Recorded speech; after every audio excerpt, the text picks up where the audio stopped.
Hi hello అందరికీ.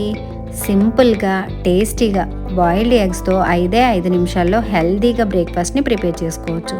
ఇది బ్రేక్ఫాస్ట్లో అయినా బాగుంటుంది, పిల్లలకి లంచ్ బాక్స్లోకైనా సరే చాలా బాగుంటుంది, చాలా హెల్తీగా కూడా ఉంటుంది. ముందుగా ఒక బౌల్లోకి బాయిల్ చేసిన 3 ఎగ్స్ని తురుముకోవాలి. తురుముకున్న ఎగ్స్లోకి సన్నగా చాప్ చేసిన ఆనియన్స్, సన్నగా చాప్ చేసిన గ్రీన్ చిల్లీ, క్యారెట్ తురుము, సన్నగా చాప్ చేసిన టొమాటోసు, సన్నగా చాప్ చేసుకున్న కొత్తిమీర, 1 spoon mayonnaise, 1 spoon schezwan sauce.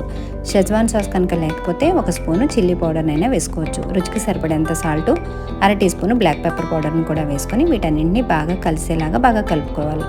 ఇలా కలుపుకున్న దీన్ని ఒక 2 నిమిషాలు పక్కన పెట్టుకోవాలి. 2 నిమిషాల తర్వాత బ్రౌన్ బ్రెడ్ అయినా పర్వాలేదు, మిల్క్ బ్రెడ్ అయినా పర్వాలేదు, మీకు అవైలబుల్గా ఏ బ్రెడ్ ఉంటే ఆ బ్రెడ్, దానిలోకి ప్రిపేర్ చేసుకున్న ఈ ఎగ్ స్టఫ్ని పెట్టేసుకొని ఇంకొక బ్రెడ్ స్లైస్తో క్లోజ్ చేసేసుకొని టోస్టర్లో అయినా పెనం మీదైనా సరే బటర్ని కానీ ఫ్రెష్ నెయ్యిని కానీ అప్లై చేసుకొని 2 వైపులా గోల్డెన్ కలర్ వచ్చేంత వరకు టోస్ట్ చేసుకోవాలి. అంతేనండి, చాలా సింపుల్గా చాలా ఈజీగా బాయిల్డ్ ఎగ్ శాండ్విచ్ అయితే రెడీ అయిపోతుంది.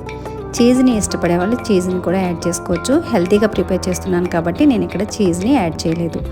అంతేనండి, చాలా సింపుల్గా ఈజీగా ఎగ్ శాండ్విచ్ అయితే రెడీ అయిపోయింది. ఇంకా దీన్ని వేడివేడిగా సర్వింగ్ బౌల్లోకి తీసుకొని సర్వ్ చేసేసుకోవడమే. ఇలాంటి మరిన్ని ఈజీ రెసిపీస్ కోసం నా ఛానల్ని తప్పకుండా సబ్స్క్రైబ్ చేసుకోండి. Thank you.